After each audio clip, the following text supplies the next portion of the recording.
Have you ever wondered why life feels both beautiful and meaningless at the same time? Albert Camus called this the absurd condition, the endless search for meaning in a universe that refuses to give one. Yet, instead of despair, he offered something revolutionary. Accept the absurd and live anyway. This isn't nihilism, it's rebellion through consciousness. It's finding joy in a meaningless world. Camus believed that the human mind craves clarity. We want reasons, patterns, purpose, but life gives us none. And when logic fails to explain existence, we feel lost. The absurd begins there, in that silent gap between what we want to understand and what we can never explain. Most people run from that silence. They drown it with distractions, religion, or success. But Camus urged us to stop running. He said, "You will never be happy if you continue to search for what happiness consists of." True. Freedom begins when we stop begging life for meaning. Imagine standing at the edge of everything you've ever believed and realizing none of it was guaranteed. That moment of collapse is terrifying, but it's also where awakening begins. The psychology of Camus is not about fixing life, it's about facing it. Camus didn't see life as a puzzle to solve, but as a landscape to walk through. He compared it to Sisyphus, the man condemned to roll a boulder up a hill forever. But instead of pitying him, Camus smiled. He said, "One must imagine Sisyphus happy. Why? Because even in endless struggle, there is choice.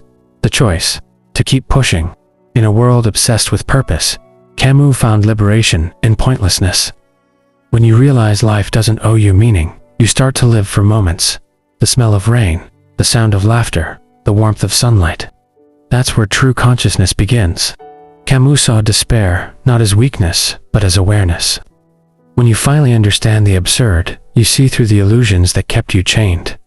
It's painful, but it's real. And in that reality, there's something purer than hope, acceptance. We often think happiness means removing pain. Camus thought the opposite. To him, happiness was the courage to exist fully, to face suffering, death, and emptiness without retreating into lies. He saw life not as comfort, but as confrontation. He wrote, "In the depth of winter, I finally learned that, within me, there lay an invincible summer." That's the core of his psychology, that even when the world is cold, the mind can still burn with light. It's not optimism, it's endurance. Camus understood something modern psychology often misses, that meaning is not discovered, it's created. Every act, no matter how small, becomes rebellion against the absurd. Drinking coffee, helping a stranger, writing a line, it's all resistance. He didn't glorify suffering, but he didn't run from it either. Camus believed pain teaches us to see. When we stop asking why me and start saying I am still here, life stops being a question and becomes an experience. Camus rejected extremes. He wasn't religious, but he wasn't atheist in the bitter sense. He lived in the space between belief and denial, where the mystery of existence humbles you, but never controls you. To live like Camus is to live awake. It's to stop chasing some grand narrative, and instead fall in love with the present, even when it's absurd, even when it hurts. It's the art of seeing beauty in chaos. Most people waste life trying to explain it. Camus said that's the trap. The more we explain, the less we feel. Life is not a theory to master. It's a dance to join, even when the rhythm doesn't make sense. He believed rebellion is the only answer to absurdity. Not violent rebellion, but existential rebellion. Choosing to live with intensity, even when you know life ends. It's courage without reward. Camus didn't ask us to believe in destiny. He asked us to believe in awareness. When you live consciously, even suffering becomes art. Even loss becomes proof of your existence. He once said, "Don't wait for the last judgment. It takes place every day. Every choice, every silence, every action defines who you are." Meaning is not waiting at the end of the road, it's built through how you walk it. Camus' psychology destroys illusions, but in their ruins, it builds freedom. The freedom to say, "I don't know why I exist, but I'm still going to live with passion." That's the rarest kind of strength. He didn't believe life was meant to be understood.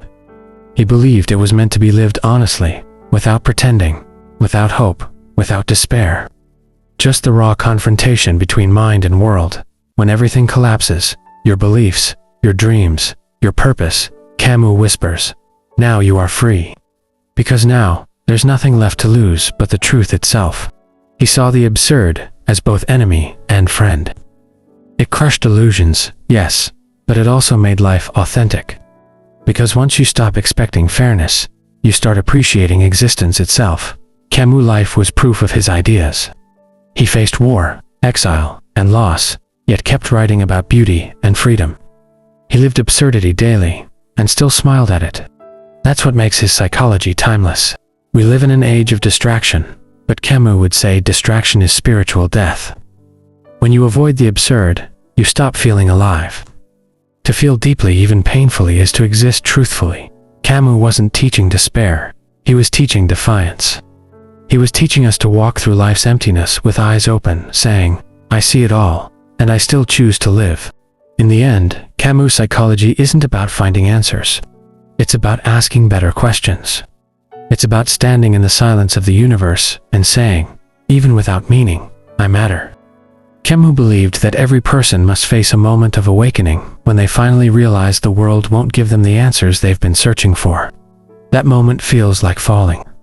But it's also the moment when you finally stop clinging and begin living. When you stop asking life to make sense, a strange calm appears. You stop chasing constant highs and start noticing the quiet details. The flicker of sunlight on a wall, the texture of air in the morning. Camus called this awareness lucidity, the highest form of intelligence. To him, lucidity was painful, but beautiful. Because once you see life clearly, you can never go back to ignorance. You can't unsee the absurd, but you can learn to smile at it. That smile is freedom. Camus wasn't against happiness. He just believed real happiness doesn't come from meaning, it comes from being fully alive. The paradox is that the less you try to be happy, the more it finds you in unexpected places. He said the world is indifferent, but that doesn't make it empty. It makes it pure, because everything that exists without needing a reason, and that's miraculous enough. Camus saw an absurdity, a hidden beauty, that even when nothing makes sense, you still have the power to choose your response. And in that choice lies all of human dignity. Most people look for certainty. Camus found beauty in uncertainty. Because only when life has no script can you truly create one for yourself. He often wrote about death, not because he worshipped it, but because it made life real. Knowing we die makes everything matter more. The coffee, the conversations, the tiny victories no one sees. Camus wasn't teaching detachment. He was teaching presence. He wanted us to experience life without filters, not to escape it, but to embrace it with open eyes and open wounds. He believed that truth lives in contradictions. You can feel joy and despair in the same breath. You can laugh through tears. You can be broken and whole. And that is what it means to be human. Camus' philosophy is often misunderstood as cold. But it's the opposite. It's warmth, born from knowing the world will never give you more than this moment. So you hold it closer. He refused to bow to false hope. He said, there is no love of life without despair of life. To love life truly, you must love even the parts that hurt. Every day, we're told to seek happiness, chase goals, become someone. But Camus would tell you, you already are someone. The problem is not life's lack of meaning. It's our refusal to see the meaning that's already there. Camus lived like a poet of existence. He treated every moment as art, not because it was perfect, but because it was temporary. That's the essence of his psychology. Life is not permanent, but that's why it's precious. He found divinity not in heaven, but in the human heart, in kindness, courage, and rebellion. To him, morality wasn't about rules. It was about integrity in the face of chaos. Camus didn't tell us to escape suffering. He told us to carry it with grace, because suffering makes us see what truly matters. He believed that even without meaning, life can still have beauty. Even in despair, there can be laughter. Even in the absurd, there can be love. That paradox is the secret harmony of existence. To live with Camus' mindset is to walk through darkness and still see color. It's to face tragedy without letting it turn you bitter. It's to be soft, even when the world is cruel. His philosophy was never about intellect, it was about experience. It was about feeling life directly, not through ideology or belief, but through the raw senses of being alive. Camus psychology teaches us that the greatest act of rebellion is to keep living well, not to give up, not to give in, but to continue creating meaning through your choices, even when life refuses to explain itself. He reminds us that meaning isn't something you discover. It's something you build in the quiet moments when no one's watching. When you choose kindness, when you stay honest, when you love without needing a reason. Camus' way of seeing life gives you power. Not the power to control, but the power to accept. And in acceptance, you find peace. Not the peace of ignorance, but the peace of awareness. He said, live to the point of tears. That's the heart of it. Don't waste your life waiting for it to make sense. Live so fully that even your pain feels sacred, because one day, everything will vanish. The struggles, the people, the memories. And when it does, you'll realize how rare it was to have existed at all. That realization is Camus' final gift. So, maybe life is absurd. Maybe it has no purpose. But that doesn't mean it's meaningless. It means you are free. Free to live, to love, to create, to rebel, and to say, in the face of it all, I exist, and that's enough. The real beauty of Camus' philosophy isn't in its darkness, it's in its honesty. He doesn't promise salvation or certainty. He hands you the mirror of life and says, look, the absurd isn't an enemy. It's a companion that reminds you how fragile and precious your consciousness truly is. You start to realize how freeing it is to not know everything. How light it feels to stop chasing the next big purpose. Life becomes quieter, but fuller. You start noticing the small things, sunlight through a window, a warm breath, a silent walk. These become your reasons. Camus often said that the most important question is whether life is worth living. But his answer was never grand or poetic, it was human. Yes, he'd say, because you can still feel, still laugh, still love. The absurd world can't take that from you. Only you can.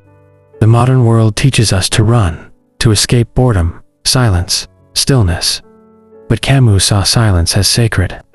He saw meaning, hidden in stillness, in moments that seem empty. Because, in those moments, you're not escaping life, you're finally living it. When you stop demanding answers, you start hearing life's quiet voice. You see that not everything needs a reason to be beautiful. A sunrise, a song, a heartbeat, they just are. And maybe that's all we were meant to be, to not defined, just existing. Camus believed rebellion wasn't about anger. It was about dignity. To live, even when life makes no sense, that's rebellion. To smile when the world feels hollow, that's courage. To love, knowing it might end, that's the essence of human strength. Most people think the opposite of meaning is despair. But for Camus, it was freedom. When you realize nothing is promised, every breath becomes sacred. You stop waiting for happiness to arrive and begin creating it in the moment you have right now. The truth is, life's absurdity is what gives it texture. If everything made sense, it would be predictable, mechanical, lifeless. The absurd injects chaos, wonder, and mystery. It keeps your soul awake. And maybe that's what Camus wanted most. A life lived awake. He once said, in the depth of winter, I finally learned that within me there lay an invincible summer. That's the spirit of his philosophy. No matter how cold life gets, there's a fire inside you, stubborn, alive, unbroken. That fire is your meaning. Camus' view wasn't hopeless, it was heroic. To live without illusion, yet without despair, that's not weakness, that's mastery. You learn to stand tall in the storm and whisper, I am still here. That's the quiet defiance of a soul that refuses to give up. When you look at the world through Camus' lens, everything changes. Failure loses its sting. Success loses its addiction. You realize that no external thing, no job, no lover, no victory, can give you what you already hold. The awareness that you exist, there's something sacred in that awareness. It's the one thing the absurd can't destroy. You can strip away religion, philosophy, ambition, and still consciousness remains. The fact that you can feel the absurd means you're already part of something miraculous. Camus' absurd man doesn't seek escape, he seeks embrace. He knows life is meaningless, but he also knows that this gives him the freedom to define it on his own terms. Every choice becomes art. Every breath becomes rebellion. Think about it. Every laugh in a meaningless world is an act of defiance. Every moment of love is an answer to silence. You're not denying the absurd, you're dancing with it. That's the poetry of Camus' philosophy. He turned despair into dance. Camus didn't want followers, he wanted thinkers. He wanted people who could hold two truths at once, that life is meaningless and still worth living. That paradox is where your soul grows. It's where philosophy becomes personal. He believed the most alive people are the ones who stop running from death. When you accept your mortality, you stop wasting your days pretending you're eternal. You start living today. You start saying yes to the moments you once ignored. Camus' world isn't a tragic one. It's an open one. It invites you to build, to love, to create, knowing none of it will last. That awareness makes everything more beautiful. The fact that it all fades is what makes it worth holding. In a strange way, Camus teaches you gratitude. Not the kind you write in journals, but the kind you feel when you realize, I get to be alive. Even just once. Gratitude for absurdity itself, for the fact that you get to feel confusion, joy, longing, wonder. When life feels too heavy, remember this. Camus never said to deny the weight. He said to carry it with grace, to laugh under it, to make art from it. That's how you rise, not by escaping the absurd, but by walking through it beautifully. So maybe the meaning of life is simple after all, to live despite everything. To wake up, breathe in the chaos, and still say yes. That was Camus' rebellion, his philosophy, his truth. And maybe, in your quiet moments, it can become yours too.